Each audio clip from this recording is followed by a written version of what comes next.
omukulu gwe bayita Edirisa Musuuza olunaku olwajjo wabaddeyo jam session nenga jam session gye bakoze bannafu aba federation kwe kubeera nga babadde basiima emirimu gyasobodde okuba ate ng'akolera endongo n'okwebaza President Museveni okuwa Edirisa Musuuza ekifo kya senior presidential advisor. Kenzo yayogedde bingi nnyo era yeebazizza n'asaba abayimbi bonna bajje bakwatagane kubanga akadde kano yatuuse ku mmeeza eriko byonna kati byonna bigenda kubanga biggwa. Eddie Kenzo yakinyiikiza n'agamba nti yesi munnabyabufuzi wadde akwatagana n'ab'ebyobufuzi yatandise bw'ate naye ng'abajukiza ye Kenzo si wa byabufuzi wadde ng'ajagadde nnyimbi mu kulwa Mukama Katonda mukubire Katonda mugalizana twala kakisa kano sooka okwebaza Katonda ne family yange. God bless me with the greatest family. Family yange nene mwenna abali wano ba my family. You are my blood wekijana. Simanyi kiki nyinza kubagamba naye Katonda alina communication gy'akola yali mu kugezaako okutulaga ng'abavubuka oba bannansi ffe n'okutwaliza wamu okuba nti Katonda asobodde okusitula Eddie Kenzo n'amujjaza. Katonda yantemera amakubo n'agenda nga ntemera n'ajja nga ntemera n'ajja nga ntemera ng'amanyi kyali mukola. Nze omuntu gwe balowooza ndi nyina kubeera eyo nga mpeereza ku bizimbe nga poota nga kinene nnyo nvuga booda. Aya basi Kenzo bwe yabadde wano yategeereza nti bannange si munnabyabufuzi era tagenda kwesimbawo ebifo byayingiridde bannabyabufuzi temutya ye si wa byabufuzi. Edirisa ebisinga okutulaba wakikoze ekirowooza tekisoboka okutegeera esikirangako ku makya. Nze siri politician era temunsuubira okwesimbawo ewantu wonna, ekyo temukisuubira. Nze siri politician naye nagezaako okudda ku ground nyambe ku bannange kubanga charity begins at home. East or west, home is the best. Ate n'empungu terya bire yonna gye ntambulidde wabadde walungi Mukama yeebale naye wano wewaffe kinkakatako okuddeeka nteekewo impact. Aya Edirisa bw'ategeeza nti temutya bannabyabufuzi abadde bagamba nti agenda kwesimbawo e Masaka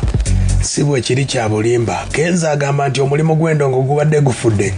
wabula federation bwe yajja bingi nnyo byasobola okuba ate ng'abantu bategeera n'ate bwe yatuuse ku presidential advisor bigenda kuba biralamu nnyo. So nalaba ng'omulimu gwaffe guggwawo nga stage naye kwe tubadde tusigadde nga tuliamu naye bagiyingiddemu. Osasula council n'osasula simanyerosi n'osumanya nema n'osasula simanyati n'osasula DPC simanyi waati. At the end of the day or end of the show we n'osasula yala 18% VAT. That is the triple whatever taxation. Awo nawone nga tewakyaliwo kantu naaka kavaawo. Tetufuna kusendeza CMO wadde, tetufuna kusendeza CRBT wadde, naye ndaba ng'omuyimbi agenda kunnyikira obwavu nga nyina okuvaayo ne bannange nga bwe twakatagana ne Shiba ne Bapalaso n'abayimbi bonna ne twekwatamu twekolemu ekitole so that tugende tukomplaininga gyonna gye tulina okomplaininga tubeeka akatuddizibwa ku lw'obulungi bw'omulimu gwaffe n'ensi yaffe. Omulimu guno gw'okuyimba gwe mulaba mulimu gw'amaanyi oba creativity. Aya senior presidential advisor agamba nti akyennyamidde nti waliwo bannabyabufuzi abateese ebyobufuzi mu ndongo y'eggwanga Uganda era ng'agamba nti bingi nnyo balemesa federation naye agamba ye mugumu bwe yafuuse advisor abo tebakyamutiisa. Wabaddewo oba nakati wakyaliwo politics mungi okusobola okutiisatiisa abayimbi baleme kubeera kimu kubanga bwe banaabeera kimu bayinza okuba nga tebaliki nga tebajja kutegeererwa oba togenda bategeera kuba baba batandise okwetegeera balina power okubagenda. Naye nga tetuli wano ku lwa bubi, tetwagala kulwanyisa muntu yenna, tetwagala kuleeta damage yonna, twagala gatta ku nsi yaffe nga tukulaakulanya bannabitone kubanga bakontributinga kinene. Okutegeera temuli mu mbeera yonna, temuli mu kusimanya ate ono wa kibiina ki oli wa kibiina ki simanyi akola biki kubanga tulina bannabitone bangi nga ne politics tebalina kibamumanyiiko naye tamanyi na wabitandikira, tamanyi nabbe ajuwinga, tamanyi nabwe bitambula kati ate oyo ye ani amukiikiridde. So kiba kitegeeza nti tulina okuvaayo tuteekewo ground esobola okufevalinga ffenna si bwe kiri. Edirisa Musuuza asabye abayimbi bonna bannabitone bakulira tetuddamu kwerwana ensonga zitambule kubagamba nti abali mu federation tewali kuvumangana ne waliwo akabinja akesomya okuvuma buli kadde okulemesa federation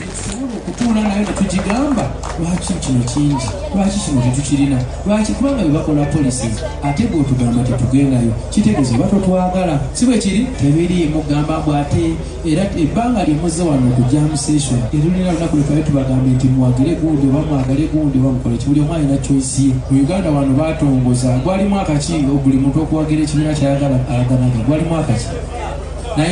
95 nibagandi buli muntu akkirizibwa okukola ki so naye ate webanga waliwo embeera eyo wekanaguli tudisaguli buli muntu netujja tukuŋŋaanya ntukulakulanya eggwanga eni gwenogona nokola byokola ki eyo embeera kati yavaawo abantu bakambwe buli omu avuma buvi munne onayo tekyali muntu asobola kutuula na munne ne bajuinga points kitegedde Edrisa Musuuza wano wategeereza eggwanga lyonna nti akadde kano awagira pulezidenti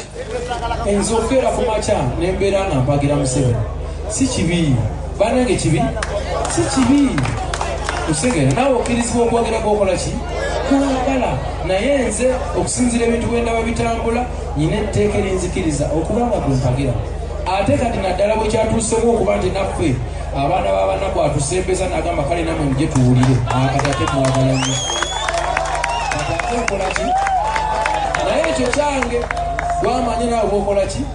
kwolowooza ebintu bino ebintu bino tuleme kubimikisinga naye yonna gye tutambulira ng'abavubuka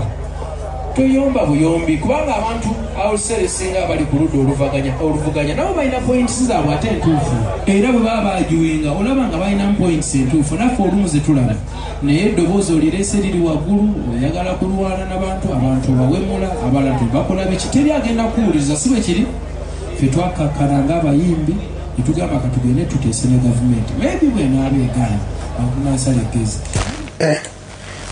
ye Edrisa agamba akadde kano kakuteesa ne pulezidenti byonna ebibadde biganye bagenda kuteesa naye era byonna bajja bireeta nga wenjogerera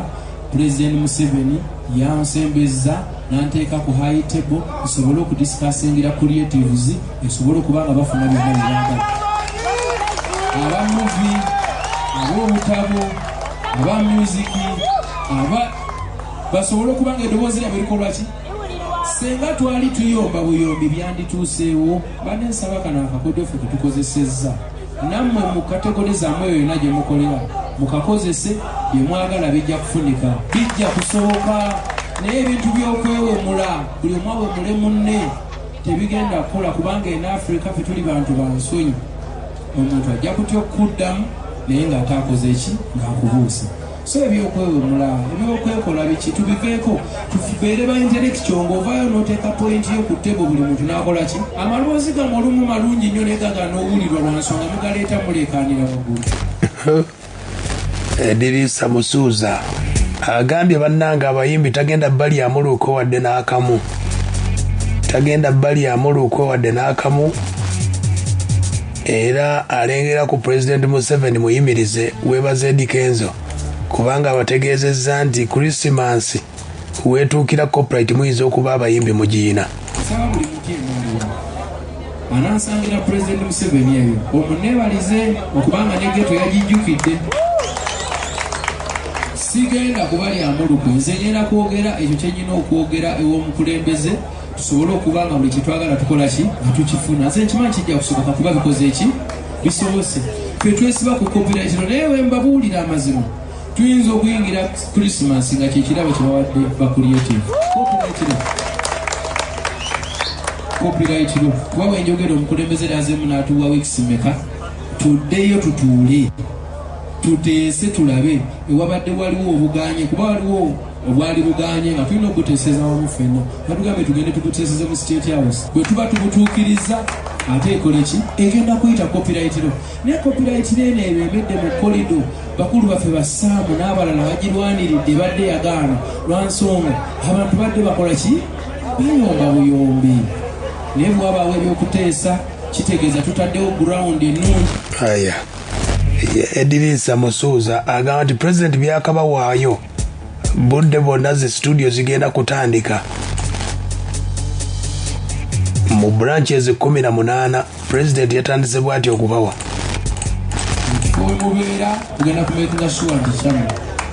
tugenda kuzimba regional studios ku buli sub-region oba buli ziri 19 agenda kuteekayo professional studios ng'omuntu okuliko ow'Ekalamojja tamala ate kujja eno okufuna kisinga ekyokubiri n'atuwa 5 scholarships tutwale twerondemu abantu 5 abasobola okugenda ne basoma engineering ne basoma ebyenjawulo okusobola okudda ate tugende mu maaso nga tulina abantu abayivu abamanyi eyo naye ofa n'akola ki n'agituwa ofa endala yatuwa ki yatuwa ebintu bingi olumu biyinza n'okwerabira yatuwa ebintu bingi naye n'atuwa n'ekifo n'agamba kati ate mbatadde ne ku ttego mujje eddoboozi lyammwe liwulirwe nga mwetuukidde baganda bange ntwala akakisoba gamba nti kati tuli mu kiyungu si bwe kiri ekyo mukyongereko mu